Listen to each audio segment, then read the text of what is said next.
మనం ఆపివేసి ప్రార్థన విజ్ఞాపనములు చేయాలా. సమయం దొరికినప్పుడలా ప్రార్థనతో మనం ముందుకు వెళ్ళడానికి ప్రయత్నించాలి. అందుకే ప్రార్థన విజ్ఞాపన, అవును, ప్రార్థన విజ్ఞాపనలు అంట. ప్రార్థన విజ్ఞాపనలు నిత్యము చేయడానికి మనం ప్రయత్నము చేయాలా. మరి 2వ దినవృత్తాంతాల గ్రంథం మరొక విషయాన్ని చూద్దామండి. 2వ దినవృత్తాంతాల గ్రంథం 33వ అధ్యాయము 11వ వచనాన్ని చూద్దాం. కాబట్టి అస్సూరు రాజు యొక్క సైన్యాధిపతులను వారి మీదికి రప్పించను. మనిషి తప్పించుకొని పోకుండా వారు అతన్ని పట్టుకొని గొలుసులతో బంధించి అతను బబులోనుకు తీసుకొని పోయిరి. ఈ విధంగా జరగడానికి కారణం, మనిషి కొంతవరకు దేవునిలో బాగున్నాడు, దేవుని మీద విశ్వాసము కలిగిన వాడే. ఇక్కడ చూస్తే పై భాగంలో చూస్తే మరి 8వ వచనంలో చూస్తే, నేను మోషే ద్వారా నియమించిన కట్టడలను విధులను ధర్మశాస్త్రమునంతటిని అనుసరించి నడుచుకున్నట్టుగా వారు జాగ్రత్త పడిన యెడల మీ పితరులతో నేను కాయపరిచిన దేశము నుండి ఇశ్రాయేలును నేను ఇక తొలగింపనని దావీదుతో అతని కుమారుడైన సొలొమోనుతో దేవుడు సెలవిచ్చిన మాటను లక్ష్య పెట్టక ఆ మందిరమునందు మనస్సే తాను చేయించిన చెక్కుడు విగ్రహములను నిలిపెను. మనిషికి కష్టము రావడానికి, బంధింపబడ్డానికి కారణం ఏంటంటే పై భాగములు ఇక్కడ చూస్తున్నాం. అతడు దేవుడైన యెహోవా సొలొమోనుతో దేవుడు సెలవిచ్చిన మాటను లక్ష్య పెడతలేదంట. ఈ రోజులో కూడా దేవుని యొక్క మాటలను లక్ష్య పెట్టనటువంటి పరిస్థితులు కనబడుతున్నాయి. దానికంటే ముందుగా, శ్రమ కంటే ముందుగా, చింత కంటే ముందుగా, బంధకము కంటే ముందుగా, బాధింపబడే పరిస్థితుల కంటే ముందుగా ప్రభు మనతో అనేక రకాలుగా మాట్లాడుతాడు. ప్రియులరా, ఇక్కడ మనస్సే రాస్తూ కూడా ముందు మాట్లాడిన తర్వాతనే సమస్య. మరి సెలవిచ్చిన మాటను లక్ష్య పెట్టక ఆ మందిరమందు మనస్సే తాను చేయించిన చెక్కడు విగ్రహములను నిలిపెను. చూడండి, భయము భక్తి విడిచేసి చెక్కబడిన మరి ఆ మందిరమునందు మనస్సే తాను చేయించిన చెక్కుడు విగ్రహములు నిలిపాడంట. ఆ ప్రకారం మనిషి యూదా వారిని యెరూషలేము కాపురస్తులను మోసపుచ్చిన వాడై ఇశ్రాయేలుతో ఉండకుండా యెహోవా నశింపజేసిన అన్యజనుల కంటే మరింత క్రమంగా ప్రవర్తించుటకు కారకుడు ఆయన. ఇతను బంధింపబడ్డానికి, శ్రమ పెట్టబడ్డానికి, మరి అశ్షూరు రాజులు వచ్చి ఇతన్ని బంధించడానికి కారణం ఏంటంటే అతని యొక్క మిస్టేక్స్, అతని పొరపాట్ల కంటే ముందుగా దేవుడు కొన్ని విషయాలు సొలొమోను ద్వారా మాట్లాడిన మాటలు ఉన్నట్టుగా మనం ఇక్కడ చూస్తున్నాం. యెహోవా మనస్సుకు అతని జనులకు వర్తమానములు పంపినను. అంటే ఏవైతే సొలొమోను ద్వారా వ్రాయబడ్డాయో, ప్రవక్తల ద్వారా వర్తమానం పంపించబడ్డదంట, తెలియచేయబడ్డదంట. వర్తమానం పంపిన చెవియొగ్గకపోయిరి. మరి ఇప్పుడున్న పరిస్థితులకు, చింతకు చెవియొగ్గకపోవటమే, లక్ష్య పెట్టకపోవటమే. మరి ఇదే పరిస్థితి మనిషికి ఇక్కడ కనబడుతుంది. పిల్లరా, ఇలా చూస్తున్నా మన జీవితంలో మన చింతను తీసివేయాలనుకుంటున్నాడు, చింత ఆయన మీద వేసుకోవాలనుకుంటున్నాడు. మన కలవరాలు, మన భయాలు తీసివేసి మనకు నెమ్మది ఇవ్వాలని యేసయ్య కోరుకుంటున్నాడు. ఇక్కడ చూస్తే మరి వర్తమానములు పంపినను వారు అనగా మనసి ఆ ప్రజలు, మరి ఆ దేశ ప్రజలు అతని జనులకును వర్తమానాలు పంపినా ఏం చేస్తున్నారంటే వినకపోయిరి, చెవియొగ్గకపోయిరి అంట. ఏమాత్రం కూడా లెక్క చేయనట్టుగా చూస్తున్నాం. కాబట్టి యెహోవా అశ్షూరు రాజు యొక్క సైన్యాధిపతులను వారి మీదకి రప్పించను. దేవుడు న్యాయవంతుడండి. అన్యాయంగా ఏది చేయడు, ఎంత మాత్రమే చేయడు. ఆయన మన గురించి చింతిస్తున్నాడు. ఇక్కడ చూస్తే ఈ రాజు యొక్క పరిస్థితి ఏమాత్రం బాగలేదు గనక అలాగ జరుగుతుంది. మనిషి తప్పించుకొని పోకుండా వారు అతన్ని పట్టుకొని గొలుసులతో బంధించి అతను బబులోనుకు తీసుకొని పోయిరంట. అప్పుడు దేవునికి వాక్యం అంటుంది, అతడు శ్రమలో ఉన్నప్పుడు, బాధలో ఉన్నప్పుడు, చూడండి, అతడు శ్రమలో ఉన్నప్పుడు తన దేవుడిన యెహోవాను బతిమాలుకొని తన పితరుల దేవుని సన్నిధిన తన్ను తాను బహుగా తగ్గించుకొని, తన మిస్టేక్ అతనికి అర్థమైపోయింది. తను బంధించబడ్డానికి, శ్రమ పెట్టబడ్డానికి ఇప్పుడు ఏం చేస్తుందంటే దేవుడిన యెహోవాను బతిమాలుకొని. అవును ప్రియులరా, చింతిస్తే ఏం ప్రయోజనం? ఆయన చేసిన పొరపాటును బట్టి ఇప్పుడు చింతించడం కాదు, దేవుని దగ్గర విజ్ఞాపన చేస్తున్నాడు, బతిమిలాడుతున్నాడు. శ్రమలో ఉన్నప్పుడు, కష్టములు ఉన్నప్పుడు చాలాసార్లు ఏం చేస్తామంటే ఇంకా దేవుడు నాకేం చేస్తాడు, ఏం న్యాయం చేశాడు? అసలు న్యాయం చేయడానికి, నువ్వు అన్యాయం కావడానికి, నువ్వు బాధ పెట్టబడడానికి దేవుడు కారకుడు కానే కాదు ఎప్పుడు కూడా. ఇక్కడ చూస్తే అదే ముందుగా సెలవిస్తాడు, ముందుగా తెలియచేస్తాడు. రకరకాల వర్తమానాలు రకరకాలుగా దేవుడు తన ఆత్మ ద్వారా తెలియచేసిందని చెవియగ్గలేదంట. అప్పుడు వారందరూ వచ్చి అష్షూరు రాజు యొక్క సైన్యాధిపతులు వారి మీదకి వచ్చి మనష్షేను తప్పించుకొని పోకుండా బంధించుకొని తీసుకుని వెళ్ళారంట. గొలుసులతో బంధించి తీసుకెళ్లారంట.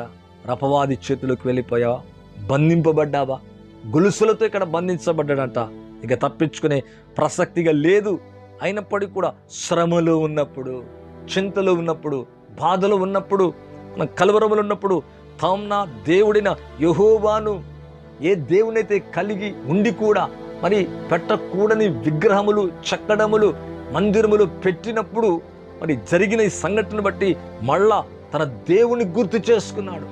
బ్రతిమిలాడుతున్నాడు. బతిమిలాడుకొని తన పితరుల దేవుని సన్న తన్ను తాను తగ్గించుకున్నాడంట.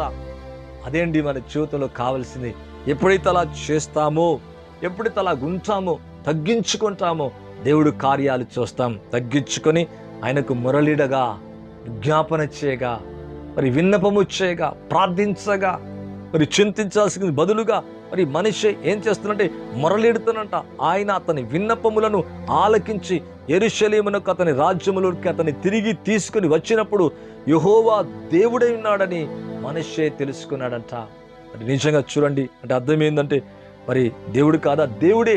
కనుక ఇటువంటి పరిస్థితుల్లో నువ్వు రాలేనటువంటి బంధకములు కలిగిన ఈ గొలుసులలో కూడా మళ్ళా విడిపించాలంటే నేనే. మరి ఇటువంటి దేవుడు లేడు. ఎప్పుడైతే అతను మళ్ళా తగ్గించుకొని మొరలిడుతున్నాడు, విన్నపము చేస్తున్నాడు, దేవుడు ఆలకించాడంట. యెరూషలేమునకు, అతని రాజ్యములోకి అతన్ని తిరిగి తీసుకొచ్చాడంట. ఎంత ఆశ్చర్యమైన కార్యం. ఇలా చూస్తున్న మీ జీవితంలో ఈ బంధకాలు తీసివేస్తాడు, మీ ఇనుప సంఖ్యలు ఊడిపోయేలాగా చేస్తాడు. మరి మనుష్య బలే మనం చింతించగా తన్ను తాను బహుగా తగ్గించుకొని మొరలిడాడంట. మరి విన్నపము చేస్తాడంట. ఆ విన్నపాన్ని దేవుడు ఆలకించాడంట.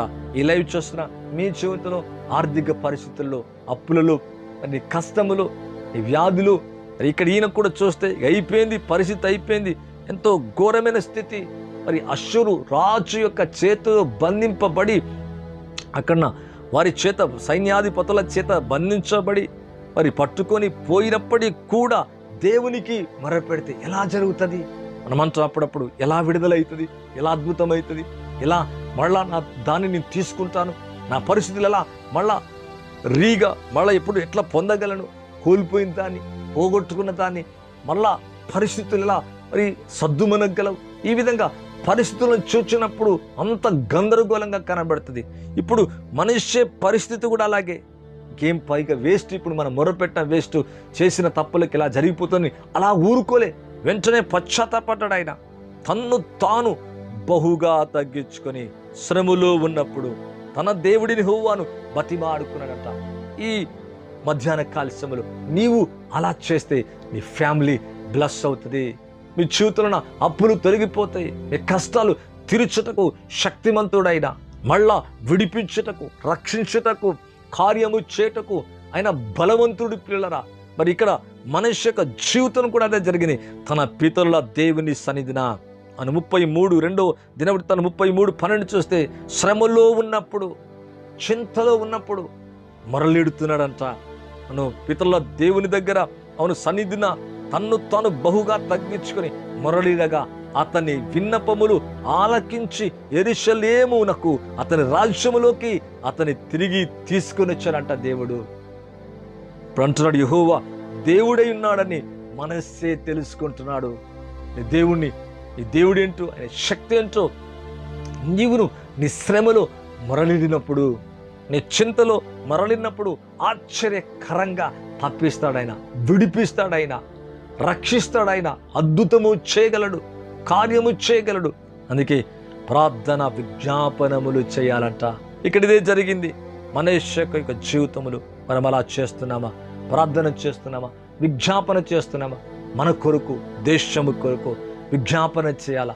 మరి అనేకులు భక్తులు అలా చేశారు పిల్లరా.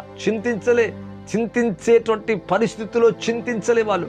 మరి ఎప్పుడైతే అలా చేశారో, మొరలిడారో, విన్నపము చేశారో విన్నపాలన్నీ దేవుడు ఆలకించాడు. ఈ లైవ్ ద్వారా ప్రవచిస్తున్న మీ విన్నపాన్ని దేవుడు మీ రిక్వెస్ట్ దాని అర్థం. అప్పుడప్పుడు మనం పెద్దలు వచ్చినప్పుడు ఎమ్మెల్యే కానీ ఎంపీ కానీ లేదా అక్కడికి వచ్చిన అధిపతి కానీ మనం రిక్వెస్ట్ చేస్తాం, అయ్యా ఈ కాలనీలో నీళ్లు లేవయ్యా, రోడ్డు లేదయ్యా, ఇక్కడ పంపు లేదయ్యా, ఇక్కడ కరెంటు లేదయ్యా అప్పుడప్పుడు అంటాం, విన్నపము చేస్తూ ఉంటాం, రిక్వెస్ట్ చేస్తాం, అయ్యా ఈ కట్ట వేయాలయ్యా, లేకపోతే సరిపోదు, ఇక్కడ వాటర్ ఫ్లడ్ అవుతుంది. ఇలాగా మన సమస్యలు చెప్పుకుంటూ ఉంటాం వారు వచ్చినప్పుడు. అలాగా దేవునికి విన్నపము చేయాలా, సర్వశక్తి గల దేవునికి విన్నపము చేయాలా. మనుషులకు విన్నపము చేస్తాం, కరెక్టే, చేయొద్దని కాదు. ఇక్కడ దేవునికి ఇతను విన్నపము చేస్తున్నాడు. ఇక్కడ ఎవరు వినేవారు లేరు. మరి మనస్సు ఎక్కడికో వెళ్ళిపోయాడు, చెరసాలకు వెళ్ళిపోయాడు. ఇప్పుడు అంటున్నాడు, విన్నపములు ఆలకించి యెరూషలేమును కాచరి రీతిగా తన రాజ్యంలోకి తిరిగి తీసుకొచ్చాడంట. తిరిగి నువ్వు కోల్పోయిన దాన్ని, నీ పరిస్థితిని, నీ స్టేటస్ని, నీ జీవితాన్ని, నీ జీవితంలో నీ అవమానకరమైన నీ జీవితాన్ని మళ్ళా తిరిగి ఎలా తీసుకొస్తానంటే మునుపటి స్థాయికి, స్థానానికి దేవుడు తీసుకొని రాగలడు. ఈ లైవ్ ద్వారా ప్రవచిస్తున్నా, ఏది కోల్పోయావో, ఏది పోగొట్టుకున్నావో దేవుడు తిరిగి దాన్ని తీసుకొని రాగలడు ఆయన.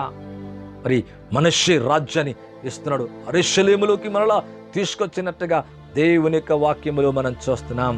అవును ప్రియులారా, ఈ లైవ్ ద్వారా మీ జీవితంలో అలాగూ జరుగునుగాక, మీ పరిస్థితులు మారిపోనుగాక. ప్రార్థన చేద్దాం, విన్నపము చేద్దాం.